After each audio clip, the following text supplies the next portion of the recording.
Radio Pays. Tout à fait, on va revenir sur cette mobilisation dont on a beaucoup parlé sur Radio Pays, mobilisation au lycée Balata la semaine dernière pour dénoncer l'insécurité qui règne au lycée depuis de très nombreuses années. Des réunions ont eu lieu avec une grande partie à la fois des décideurs politiques mais aussi des élèves et des parents d'élèves. Pour en parler, nous sommes donc ce matin et par téléphone avec Philippe Bouba. Bonjour. Bonjour Monsieur Zamit. Philippe Bouba, on le rappelle, vous êtes professeur au lycée Balata et élu au conseil d'administration Sud Éducation. Philippe Bouba, là pour l'instant c'est les vacances scolaires, mais est-ce que vous vous attendez à ce que cette mobilisation, à la fois des élèves comme du personnel, reprenne à la rentrée ?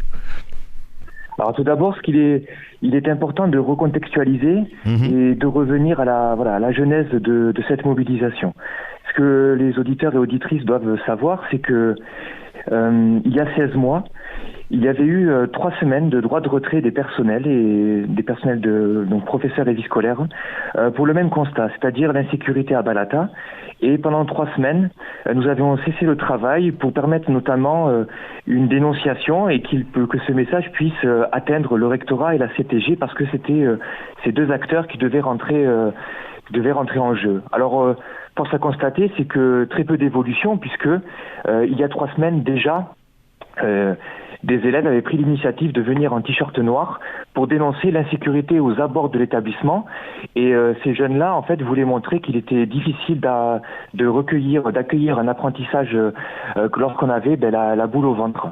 Et le 4 février, un débrayage soutenu par le SNETA Force Ouvrière, le STEG UTG et Sud Éducation avait soutenu en fait une initiative. Donc ce débrayage permettait d'envoyer un signal fort aux différents pouvoirs publics.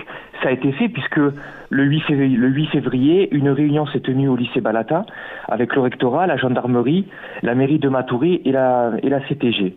Et finalement, le bilan, c'est que nous avons vu des personnes mais très peu de solutions. Et les jours suivants, les élèves ont pris leurs responsabilités, ainsi que des parents d'élèves. Le refus de rentrer dans l'établissement, le refus d'assister aux cours, mais également des chaînes ont été mises. Donc vous voyez, c'était crescendo, cette mobilisation est montée.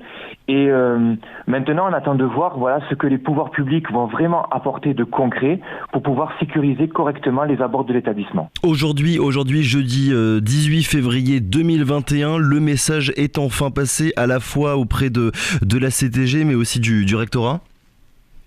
Alors, nous attendons. Il y a eu le 15 février une réunion à la mairie de Matoury.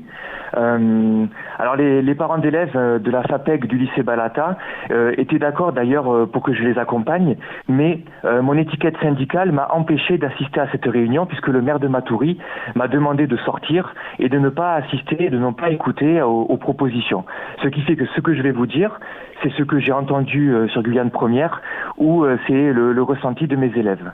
Alors que je suis professeur, comme vous l'avez dit, de Balata, je suis élu au conseil d'administration et donc je pense que ma place, elle était légitime d'être avec les élèves et les parents d'élèves. Oui, une réunion à la mairie de Matoury, on le rappelle, avec la CSL, le proviseur du lycée de Balata, des parents d'élèves et des représentants d'élèves, c'est bien ça ? C'est exactement cela.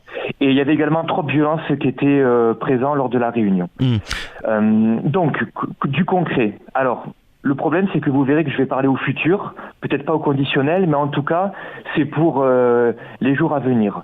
Donc, un travail sur l'éclairage sera effectué donc aux abords du LPO, également un projet de caméra que nous appelons vidéosurveillance, des contrôleurs présents dans le bus avec un rôle de médiation et ainsi un travail qui sera fait pour sécuriser le gymnase, c'est-à-dire qu'il y a une barrière qui depuis des semaines voire des mois on va dire est en difficulté et donc ça permet justement des intrusions dans l'établissement et là enfin des travaux vont être faits et une décision apparemment qui serait sérieuse lorsqu'on a écouté donc les représentants de la mairie. Donc, avec des dates précises, Philippe Bouba, avec des dates précises qui vous ont été avancées ? Alors, nous on se dit, ce qui s'est passé, c'est que le recteur, début février, donc le 8 février, avait indiqué aux élèves que les élèves, il fallait que les élèves donnent au recteur 1 mois, on va dire, avant de juger sur pièce. Mais moi, je ne suis pas sûr que l'on puisse attendre le 8 mars pour faire le bilan. Et donc, dès le 1er mars, nous verrons bien si les réponses ont été à la hauteur des enjeux. Si vraiment il y a une sécurisation des abords de l'établissement, si vraiment les élèves vont pouvoir réintégrer ce lycée en toute sérénité, en toute quiétude, ça nous le verrons dès le 1er mars. D'ailleurs, mon organisation syndicale, donc la section Balata de Sud Éducation, va déposer un préavis de grève qui va donc démarrer à partir du 1er mars jusqu'aux vacances d'avril. Et ce préavis de grève permettra concrètement et assurément de couvrir l'ensemble des personnels qui souhaiteront donc dénoncer l'insécurité aux apports du LPO Balata. Et donc il y aura une couverture syndicale parce qu'il est important de vraiment que les travaux se fassent et on ne peut pas au 1er mars revenir comme si rien n'était passé dans les semaines précédentes. Donc en fait une grève pour forcer la main, on va dire, des autorités à véritablement appliquer les solutions qu'ils ont avancées au cours des dernières réunions. Alors c'est un préavis de grève qui sera envoyé et je ne doute pas que le rectorat aura compris le message. Ces solutions, Philippe Boubin, vous avez commencé à en parler avec de l'éclairage aux abords du lycée ou encore de la vidéosurveillance. Elles ne sont que matérielles, j'ai envie de dire, pour faire en sorte qu'il n'y ait plus de violence au lycée Balata. Alors si on prend l'extérieur de l'établissement, automatiquement, c'est un besoin matériel, mais également de moyens. La médiation, elle est très importante et il faut vraiment qu'il y ait une politique sociale, une politique de la ville, une politique aussi territoriale pour permettre justement à ce que les relations soient beaucoup plus apaisées dans notre environnement extérieur. Vous pensez à quoi quand vous parlez de médiation pour que vraiment que vous compreniez parfaitement bien? Des éducateurs de quartier, des personnes qui connaissent également donc Balata et qui puissent faire, parce que ce qui se passe c'est que c'est sur le trajet en fait qu'il y a les raquettes. C'est sur lorsqu'on monte dans le bus, lorsqu'on descend du bus qu'il y a les violences. Donc tout cela, c'est à prendre en fait avec beaucoup de hauteur, ce qui signifie que les élèves ont raison de se mobiliser parce que c'est eux qui souffrent le plus et c'est eux qui viennent la boule au ventre recevoir notre apprentissage, puisque si on est en classe, on doit aussi avoir des apprenants sereins. S'il y a des difficultés extérieures qui apparaissent dans nos salles de cours, c'est vraiment compliqué. Et vous savez, entre la Covid, la pandémie, mais également donc ces difficultés-là, c'est très difficile actuellement au lycée Balata. On est tous fiers d'appartenir à cet établissement, mais on veut quand même les moyens et on veut pouvoir travailler et être avec nos élèves dans de très bonnes conditions. Ouais, il y a le mot peur qui est beaucoup revenu ces dernières semaines, la peur des élèves de venir en classe. Est-ce que cette peur, vous en tant qu'enseignant, vous l'observez aussi, vous la ressentez aussi parmi vos élèves et même vous personnellement en tant qu'enseignant ? Alors on la ressent parce que nos élèves nous parlent.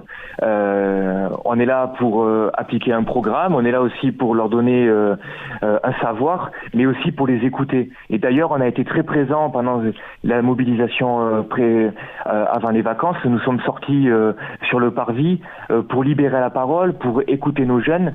Vous avez vu, il y a eu des opérations médiatiques. Et je tiens à saluer, à titre de professeur d'enseignement moral et civique, ce sont mes élèves ont pris la parole, ont défié la peur, ont assumé également le fait de dénoncer cette insécurité qui est grandissante. Mais vous savez, là je vous parle aujourd'hui, mais l'année dernière, il y a 2 ans, il y a 3 ans et les années précédentes, il y a eu le même constat également, qu'il y avait trop de difficultés. Et pour nous, il est important vraiment maintenant d'être à la hauteur puisque l'école, c'est l'avenir de la Guyane. Comment est-ce que vous expliquez, je vous ai demandé il y a quelques minutes si le message était véritablement passé auprès des décideurs politiques, on va dire, mais comment est-ce que vous expliquez qu'à chaque fois sur ce sujet, finalement, on a l'impression de découvrir un problème qui pourtant, existe depuis terriblement longtemps ?